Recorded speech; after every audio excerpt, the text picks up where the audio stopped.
Yazid बिन मुआविया का नाम सुनते ही ताख़ इस्लाम के वो तल्ख़ बाब सामने आ जाते हैं जिन पर आज भी उम्मत मुस्लिमा के दिल ज़ख्मी है। इसका नाम अहलब्त के ख़िलाफ़ ज़ुल्म व सितम, मदीना व मक्का की हुर्मत पामाल करने और खिलाफत इस्लामी को मुलूकियत में बदलने जैसे अफ़ाल से जड़ा हुआ है।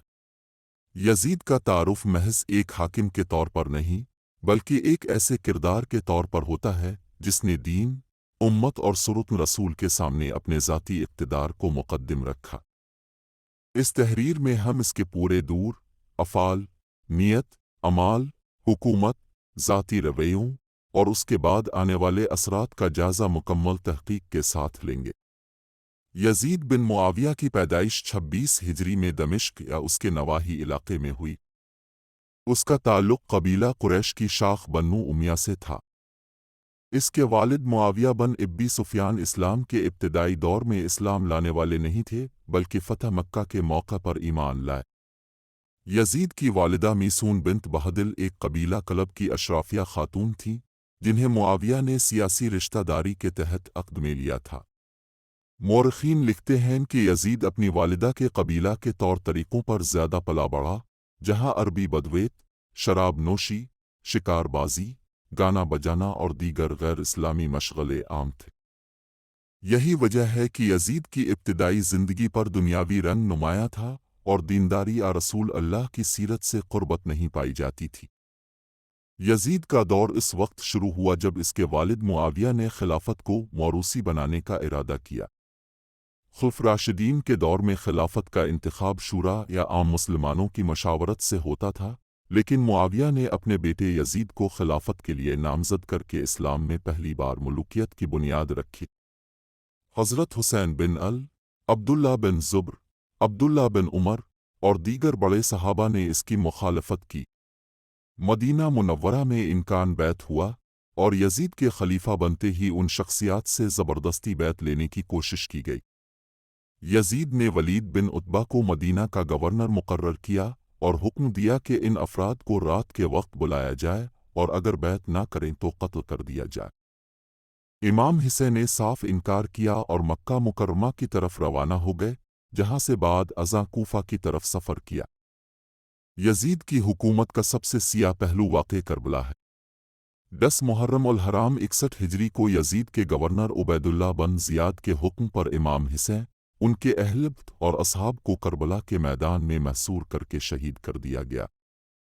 इस वाक़ये की ज़िम्मेदारी अगरचे यजीद ने बरा रास्त कबूल ना की, लेकिन वो बतौर खलीफा इस पूरे निज़ाम का सरबरा था और उसे इस जुल्म का मुकम्मल ज़िम्मेदार माना जाता है।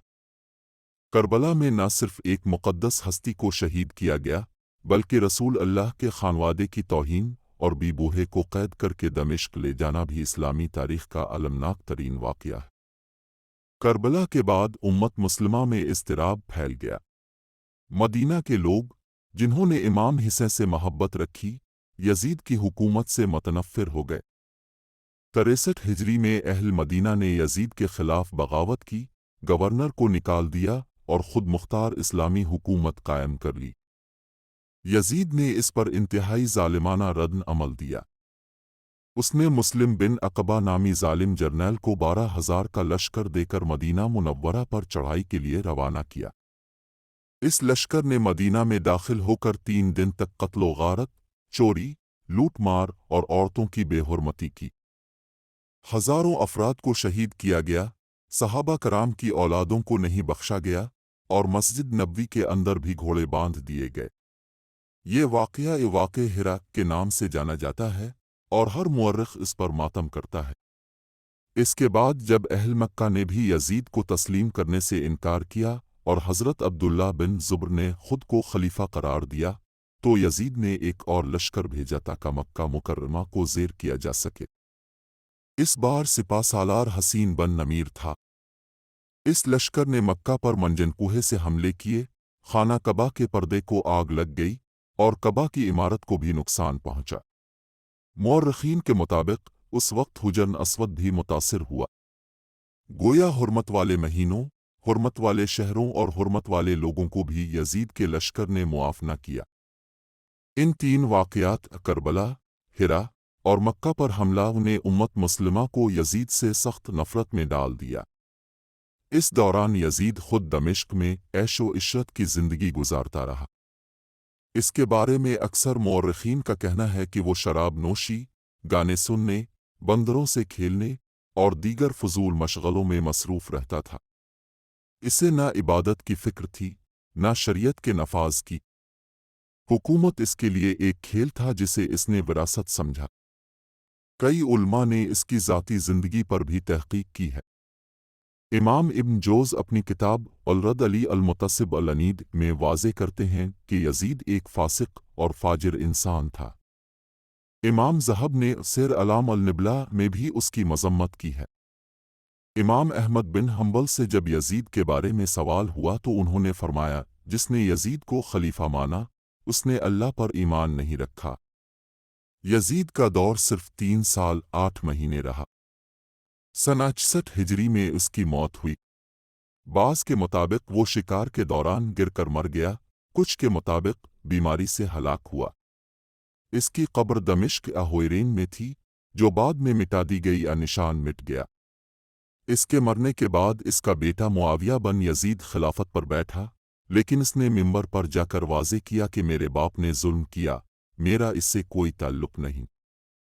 اس نے خلافت سے دستبردار ہو کر خود کو ایک تارک الدنیا انسان بنا لیا۔ صرف چند دنوں میں وہ آتو وفات پا گیا، زہر دے دیا گیا، اور اس پر مورخین میں اختلاف ہے۔ یزید کی موت کے بعد بنو امیہ میں اقتدار کی جنگ چھڑ گئی۔ خلافت مروان بن حکم نے سنبھالی اور پھر اس کا بیٹا عبد المالک بن مروان آیا، جس نے ایک بار پھر سخت گیر اموی حکومت کو قائم کیا۔ لیکن یزید کے دور نے ایک زخم دے دیا تھا، خلافت راشدہ کا تصور ٹوٹ چکا تھا اور اب خلافت محض تلوار، دھوکہ اور طاقت کا کھیل بن چکی تھی۔ امت مسلمہ میں مایوسی، فرقہ واریت اور خانہ جنگی کا دور چل پڑا۔